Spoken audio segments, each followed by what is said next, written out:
with every cancellation, every postponement, now is the time to start reading. And it was never like there was never a time to read. Books are king. That's how we're going to increase your knowledge. And if you love to save on books, movies, and music, you've actually come to the right place.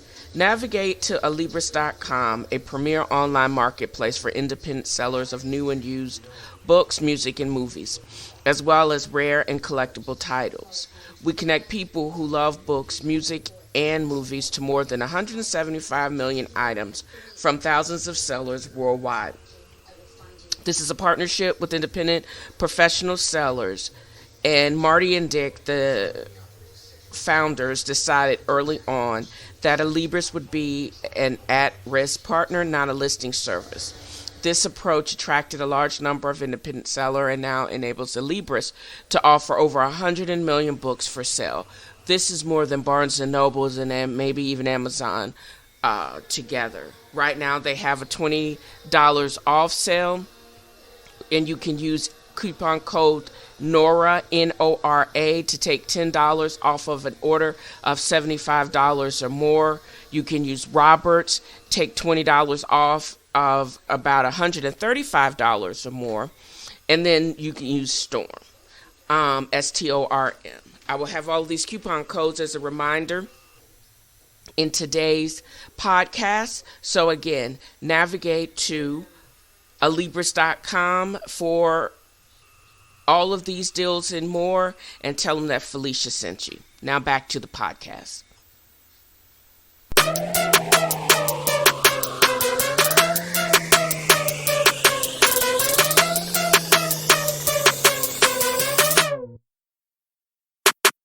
Welcome to another episode of TNFro is Reading. Hi, I'm your host, Felicia Baxter.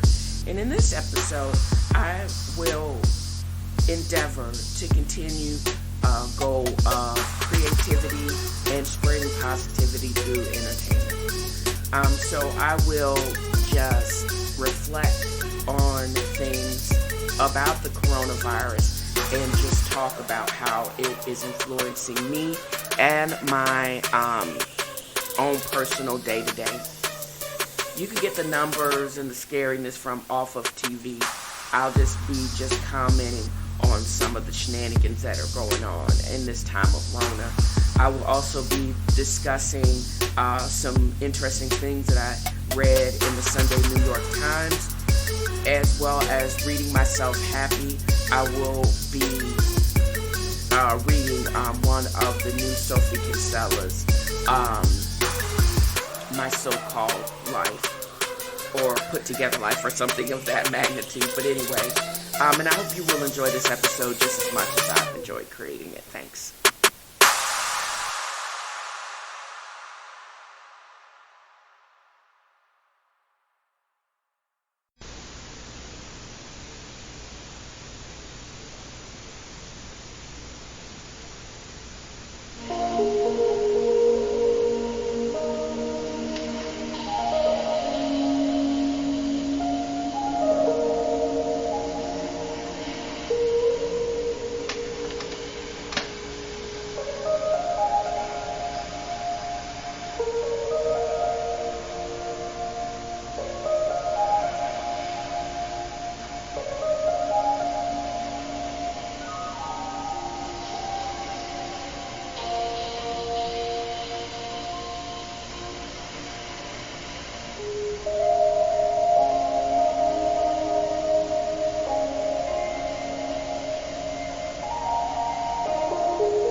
Welcome to my midday yoga practice. I decided or added this routine during my live, prior to my live publication yesterday or the previous episode. But I decided that, number one, in order for me to effectively do this, I can't be trying to record at the same time as I'm actually trying to do the bends in the practice, because that's not just feasible and it's kind of crazy. But what I can do is record the breathing in the episode while from a different device, put it to the music that I was able to find on Spotify, and lead the practice. So we're going to start seated.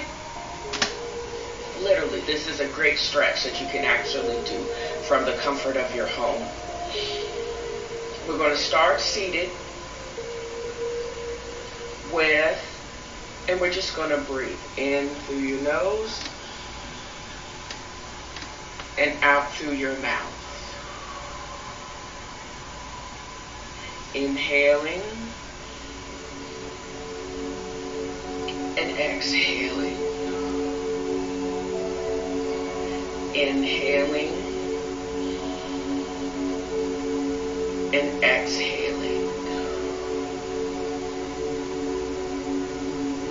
Inhaling and exhaling. Inhale and exhale. Inhale and exhale. Inhale and exhale. We're going to start this part of the practice by sun salutations. This is taking both of your hands, stretching it above your head, breathing in, breathing out, coming back to Namaste. Inhale, and you're going to exhale and slightly bend to your left with your head facing to the right. Inhaling and exhaling. Coming up, centered sun salutation. Inhale, and then you're going to exhale, stretching to your right with your head facing to the left. Exhaling. Coming upright, sun salutation. Stretching all the way up, inhaling. Exhaling and stretching to your left with your head facing to the right.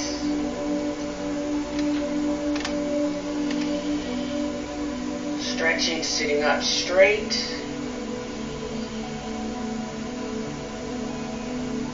Stretching to your right with your head turning to the left. Exhaling. You're going to inhale, sun salutation, hands stretched above your head, and come to the center, Namaste. And this next one, if you have limited mobility at your waist or your back pain, do not attempt this. Only come as far as your back will allow it. You're going to take a deep breath in. Again, stretching your hands above your head. And then you're going to bend forward as far as ability, as far as you can. Exhaling. Inhale, sit up straight. Exhale. Going down. Inhale. Exhale. Inhale, sitting up straight. Exhale, down. Inhale. Exhale. Bending. Inhale. Exhale.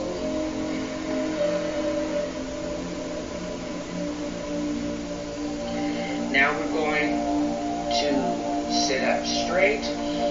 Inhaling, sun salutation, coming back to namaste, exhale.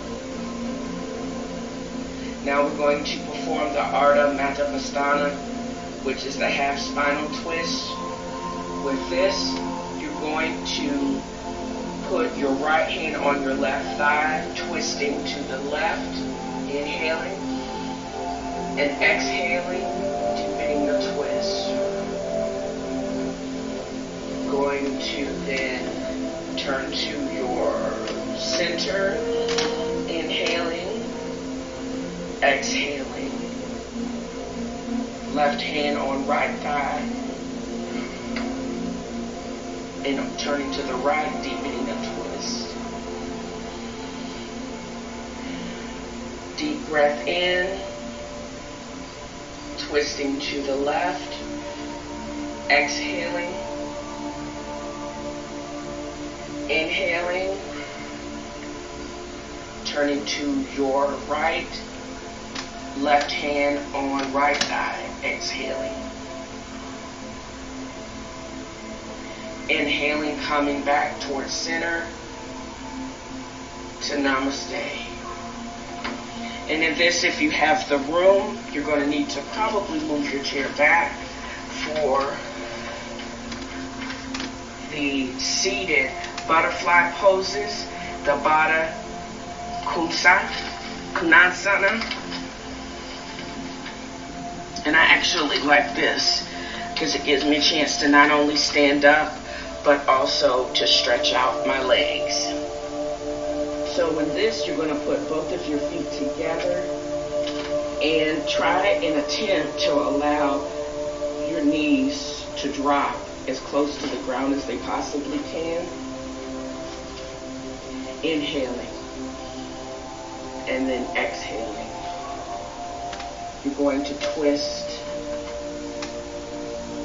to the left, right hand on left thigh, pressing lightly, inhaling, exhaling, deepening the twist. Inhale, exhale, deepening the twist, inhaling, exhaling, deepening the twist. And then turning to your right, left hand on your right thigh, inhaling, exhaling, deepening the twist, inhaling, exhaling, deepening the twist, inhaling, exhaling, deepening the twist. And then you're going to come back to center, the Baddha Konasana, centered, taking it in your inhale, exhaling, raising your hand, simply exhaling, and then raising your hands above your head and sun salutation, inhaling, and exhaling, back to namaste. And I hope you enjoyed this brief practice, and it will allow you to be centered in the middle of the day.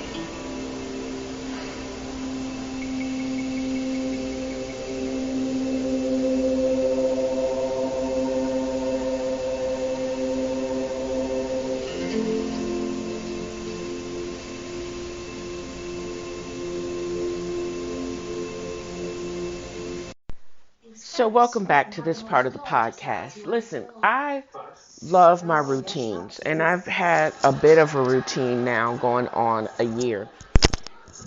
This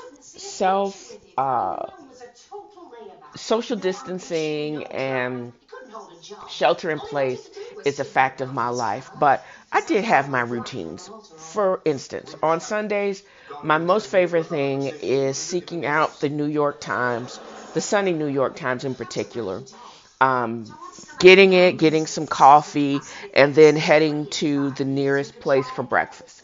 Preferably a biscuit, a ham and egg biscuit from Bojangles, but that's neither here nor there. So Corona has interrupted those things. I basically stayed in place, and since I wasn't moving around or doing anything, I forgoed the biscuit and actually had just some black coffee and what I call my tonic. I drink or wash down my medications. It's a combination of filtered water, Himalayan salt, and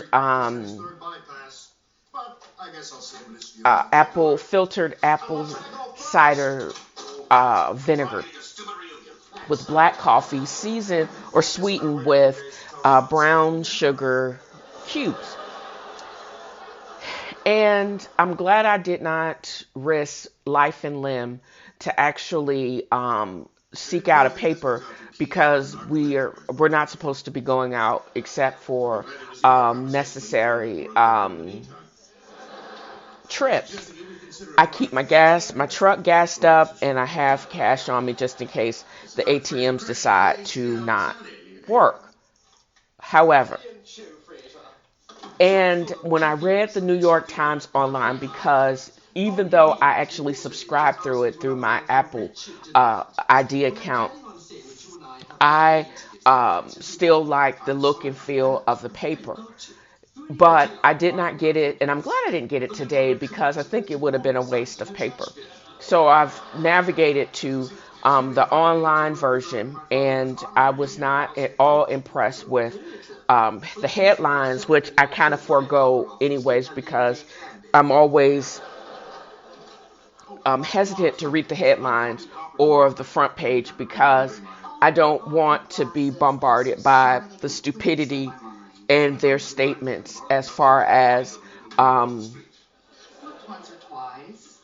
what this goofy administration is saying or deriding. I'm also kind of limiting my exposure to the pundits' view of coronavirus, because I really do feel that the World Health Organization, Chinese government officials, our government officials, they've all been lying to us since the first case was documented in China back in December.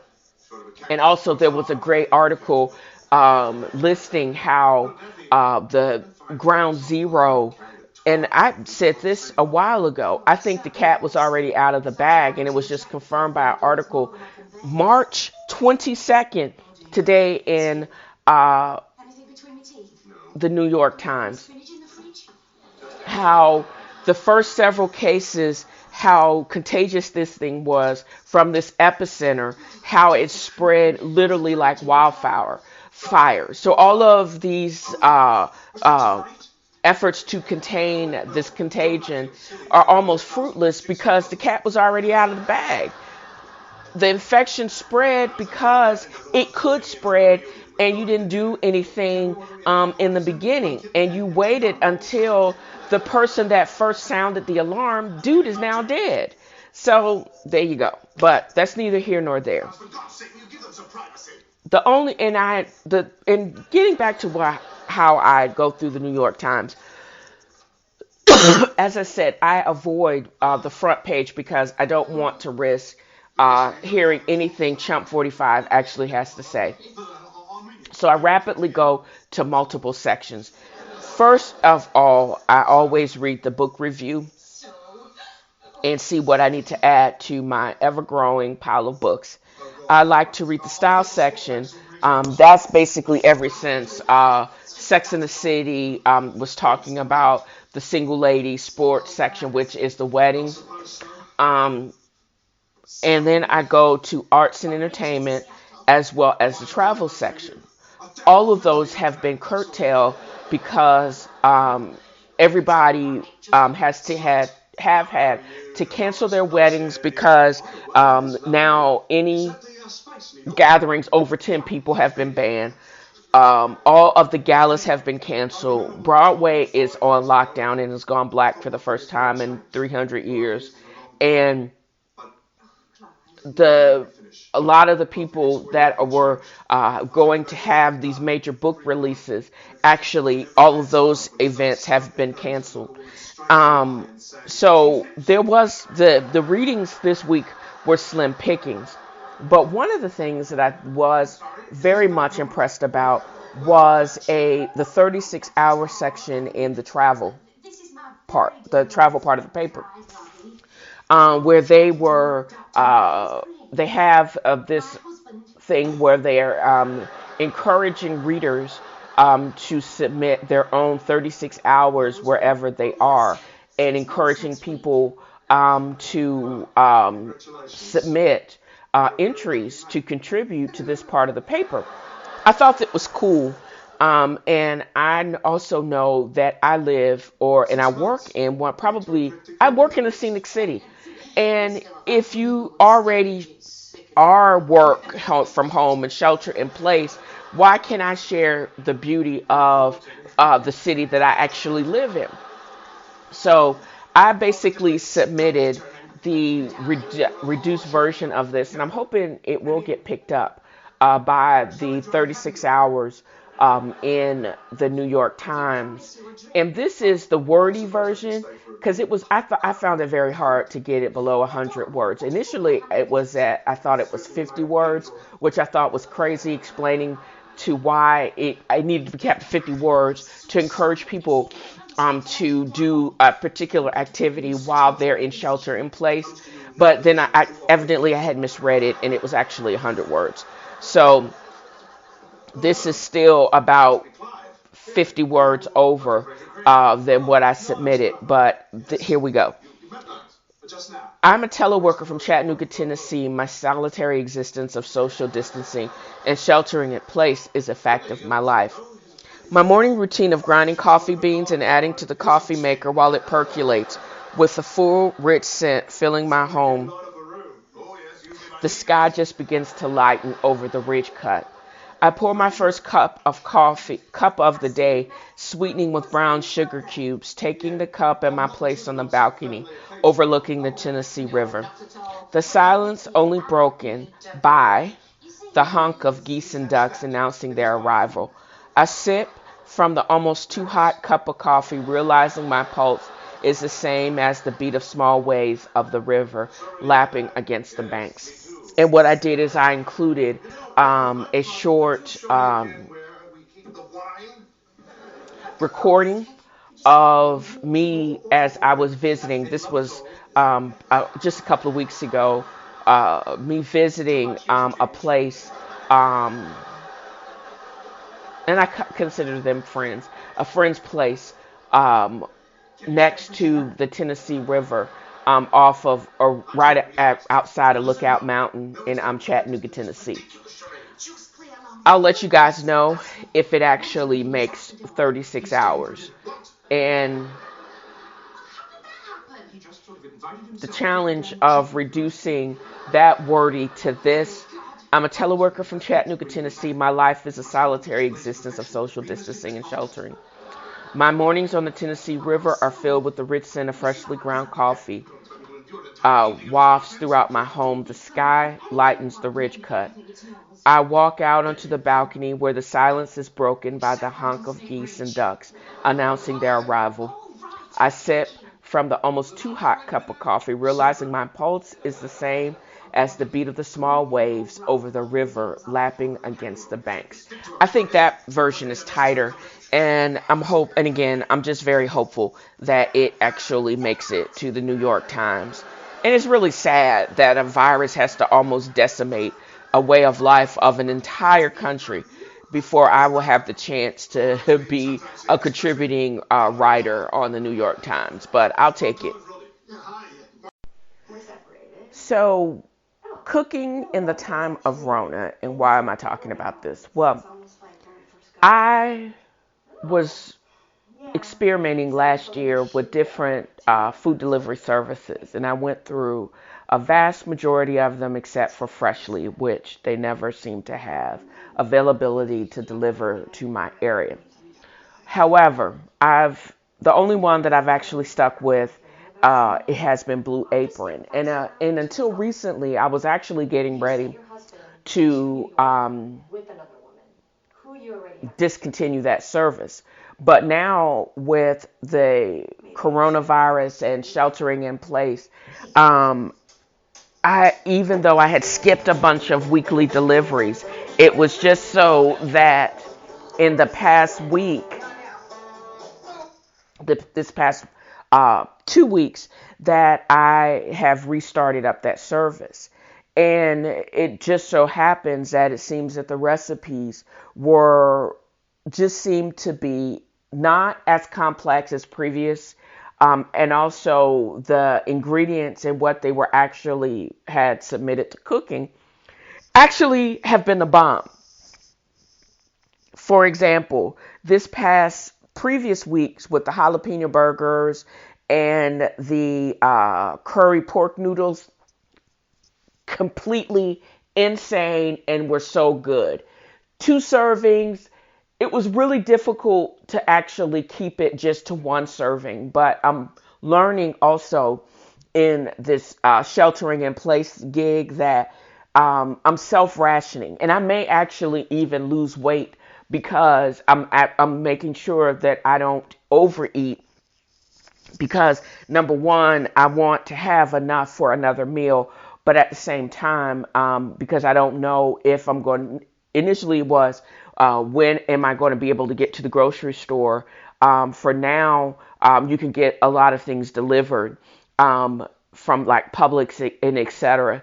And then the second thing about that is, when am I going to get, and am I going to be able to get my next delivery from Blue Apron? For right now, it seems the supply chain of food has not been interrupted, and they actually source directly almost from the farm to my table advent with Blue Apron. But I've looked over the upcoming menu for the next month, and I'm very much impressed with the variety of things that they actually have coming up. And for example, today I actually cook and ate for lunch their tilapia with creamy romesco sauce with barley and tomatoes and Brussels sprouts. And that title of that, and that's the whole recipe. All of the ingredients were fresh. I paid attention to portion size and also with seasoning, and it just so happened that I struck the right balance between the red pepper flakes as well as just good old salt and pepper. I didn't add any garlic, but I'm actually really happy about that because it seems just that I was able to season all of these things perfectly. So not only did I investigate which recipes that are coming up, I'm actually going to have to navigate back to the application to increase portion sizes from 2 to 4. So that means not only will I need to make sure that I keep an eye on what I'm eating, but also portioning out my eating, and also to be able to put some of these recipes on ice for subsequent to eat subsequently. I still have room in my deep freezer. I did get my delivery from Omaha Steaks, and I think I do have recipes specifically for some of the products that I actually took delivery on between Blue Apron and some of the other Home Chef and some of the other delivery services that I can also prepare and then put up those that food too. I did take a delivery of green beans, and I'm thinking a combination, or peas. That's the other thing. I was on a peas kick for a while, but I do still really like, I think a combination of sirloin tips or sirloin steak portioned out with buttered green peas with mushrooms is actually going to make uh, being thrown in for the mix is also going to make a great meal. And I'll probably make that tomorrow, and then separate the portions of that food out, and then deep freeze of some of the rest of that food to eat later. Um, it's obvious from if you've seen me. It's not like I've missed any meals. I'm just concerned that possibly for later on, will I have access to a variety of different things. As I get tired of stuff. Um, I think the time is coming where you're not going to be able to get a delivery from China King or from Cracker Barrel. That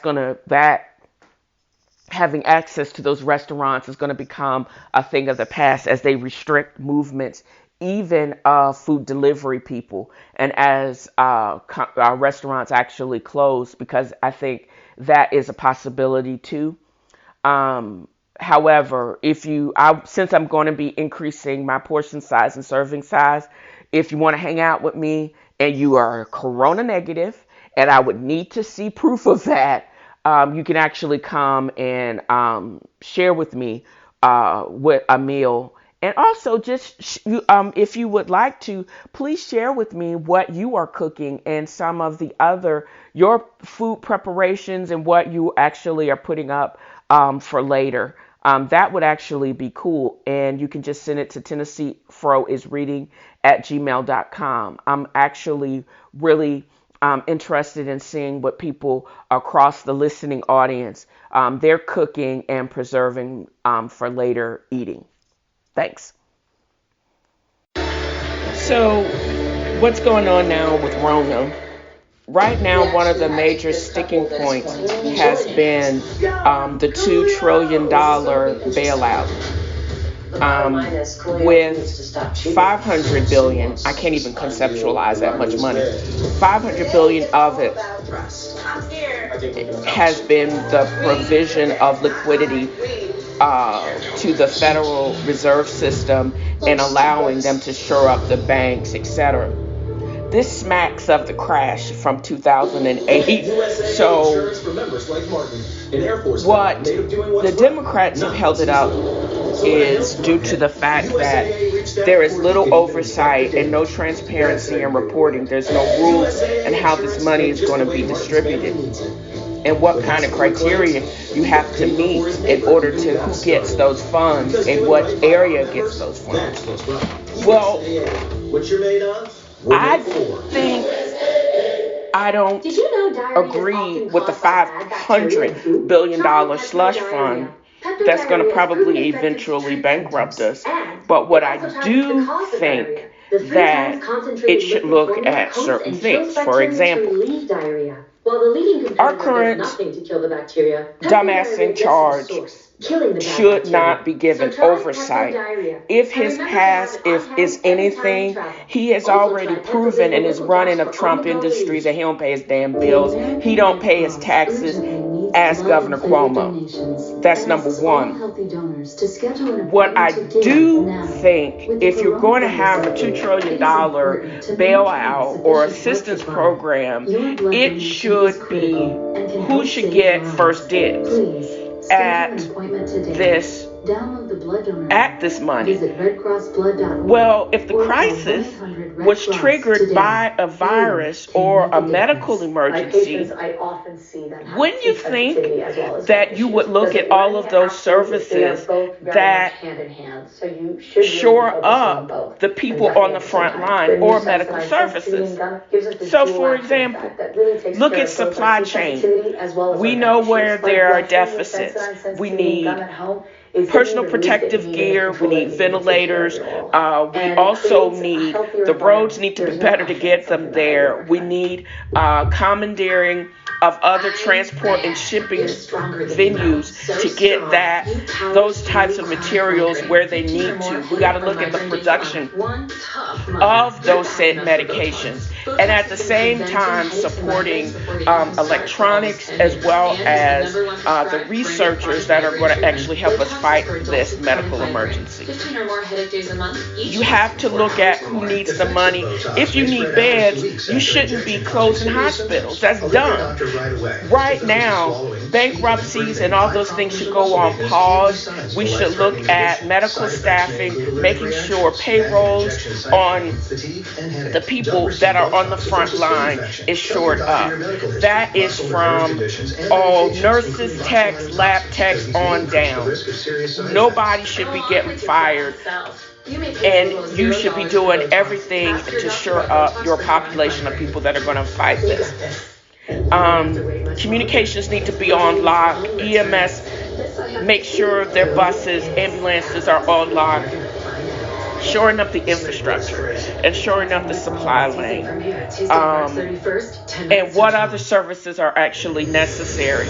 As I said, I mentioned the roads, I mentioned janitorial services, I mentioned or custodial services, as well as the builders, and making sure that these places are up to code and able to take on this capacity.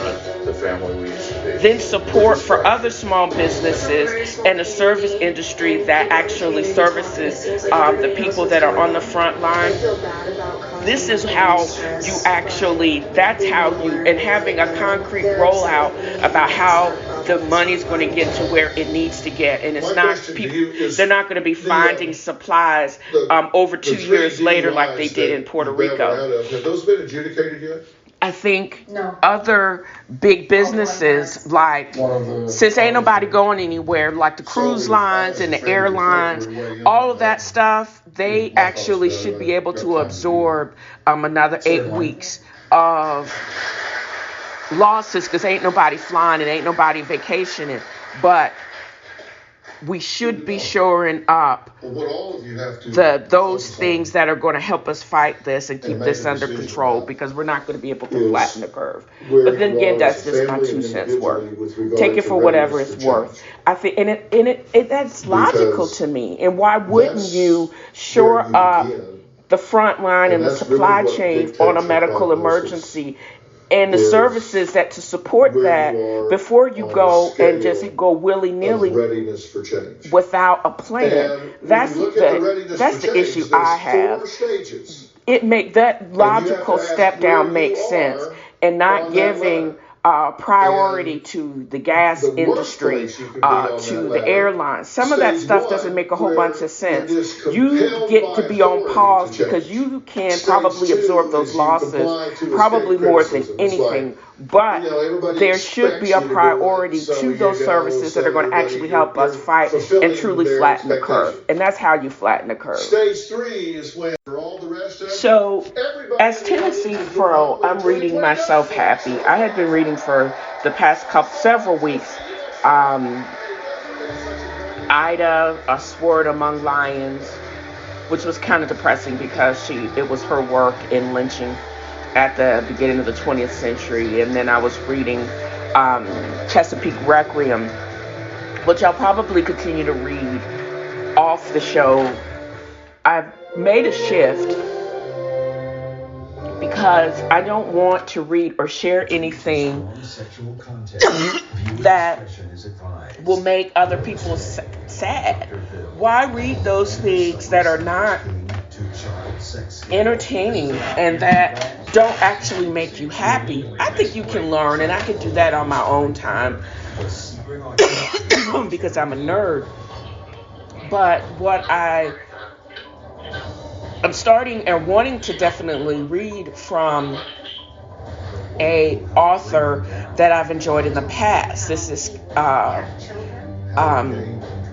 Sophie Kinsella of the Shopaholic series. And if you ever read a book or had the opportunity to read a book that just makes you laugh out loud, this is it. This is from the first couple of pages from her most recent publication, My Not So Perfect Life. Chapter 1. First, it could be worse. As commutes go, it could be a lot worse. And I must keep remembering this. Second, it's worth it. I want to live in London. I want to do this, and commuting is part of the deal. It's part of the London experience, like the Tate Modern, which I've been there. Actually, it's not much like the Tate Modern, bad example. My dad always says, if you can't run with the big dogs, stay under the porch. And I want to run with the big dogs. That's why I'm here. Anyways, my 20-minute walk to the station is fine, enjoyable even. The gray December air is like iron in my chest, but I feel good. The day's begun. I'm on my way. My coat's pretty warm, even though it only cost £9.99 and came from a flea market. It had a label in it, Christian Bior, but I cut it out as soon as I got home. You can't work where I work and have Christian Bior in your coat. You could have a genuine vintage Christian Dior label or something Japanese, or maybe no label because you make your clothes yourself out of the retro fabrics that you source at Alfie's Antiques, but not Christian Bior. For those of you not fashion savvy, don't want the knockoff label. As I get near Catford Bridge, I start to feel a knot of tension. I really don't want to be late today. My boss had started throwing all sorts of hissy fits about people swanning in at all times, so I left an extra 20 minutes early in case it was a bad day. I can already see it's a god-awful day. There have been lots of problems on our line recently and keep canceling trains with no warning. Trouble is, in London rush hour, you can't just cancel trains. What are all the people who were planning to get on the train supposed to do, evaporate? As I pass through the ticket barrier, I can already see the answer. They're crowded on the platform, squinting up at the information screen, jostling for position, peering down the line, scowling at one another, ignoring one another all at the same time. Oh God, they must have canceled at least 2 trains because this looks like 3 train loads of people, all waiting for the next one, clustered near the edge of the platform at strategic points. It's mid-December, but there's no Christmas spirit here. Everyone's too tense and cold and Monday morning-ish. The only festive touch consists of a few miserable-looking fairy lights and a series of warning announcements about holiday transport. Screwing up my nerve, I join the throng and exhale in relief as the train pulls into the station. Not that I'll get on this train. Get on the first train? That would be ridiculous. There are people squashed up against the steaming windows, and as the doors slide open, only one woman gets off, looking pretty crumpled as she tries to extricate herself. But even so, the crowd surges forward, and somehow a load of people insert themselves inside the train and pulls it away. And I'm that much farther forward on the platform. Now I just have to keep my place and not let the scrawny guy with the gel hair edge in front of me. I've taken out my earbuds so I can listen for announcement and stay poised and vigilant. Commuting in London is basically warfare. It's a constant campaign of claiming territory, inching forward, never relaxing for a moment, because if you do, someone will step past you or step on you. Exactly 11 minutes later, the next train pulls in. I head forward with the crowd, trying to block out the soundtrack of angry exclamations.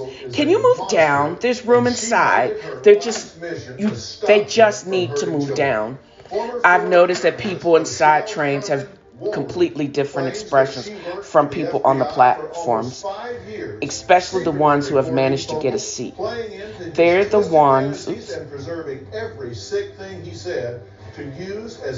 ones who got over the mountains to Switzerland. They won't even look up. They maintain this guilty, defiant refusal to engage.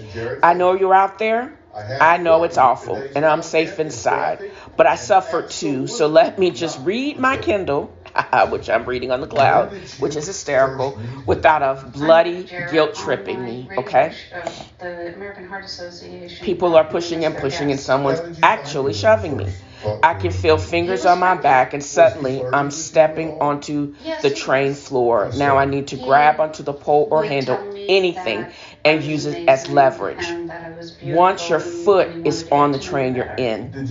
A man way behind me seems very angry, and I can hear extra loud shouting and cursing. And suddenly, there's a groundswell behind me, like a tsunami of people. I've only experienced this a couple of times, and it's terrifying. I'm being pushed forward without even touching the ground. And as the train doors close, I end up squeezed between two guys, one in a suit and one in a tracksuit, and a girl eating a panini. We're so tightly wedged that she's holding her panini about 3 inches away from my face. Every time she takes a bite, I get a waft of pesto. But I studiously ignore it, and the girl and the men, even though I can feel the tracksuit guy's warm thigh against mine and count the stubbly hairs on his neck. As the train starts moving, we're constantly bumped against one another. But no one even makes eye contact. I think if you make eye contact on the tube, they call the police or something. To distract myself, I try to plan the rest of my journey. When I get to Waterloo East, which I've been there too, I'll check out which tube line is running best. I can do Jubilee District, takes ages, or Jubilee Central, longer walk at the other end, or Overground, even longer walk at the other end. And yes, if I'd known I was going to end up working in Chiswick, I wouldn't have chosen to rent in Catford. But when I first came to London, it was due an internship in East London. They called it Shoreditch in the ad. It so wasn't Shoreditch. Catford was cheap and it wasn't too far. And now I just can't face West London prices. And the commute's not that bad until it is. Argyle Street gets a train jolts and I'm thrown violently forward. The girl has been thrown too, and her hand shoots up toward my face, and before I know it, my open mouth is landed on the end of her panini. What? I'm so shocked I can't react. My mouth is full of warm, doughy bread and melted mozzarella. How did this even happen? That is the first several pages of the first chapter of my not so perfect life. And what I'm going to do is I plan to continue reading it the next time. I've never been, I'm so glad I basically drive my own truck every single day.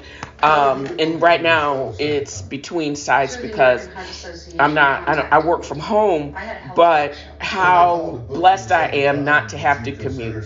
I don't think I've ever been on a crowded underground in DC, and even when I rode the tube in London, being so packed that when you're thrown forward, you take a bite of the girl next to you sandwich. How crazy is that?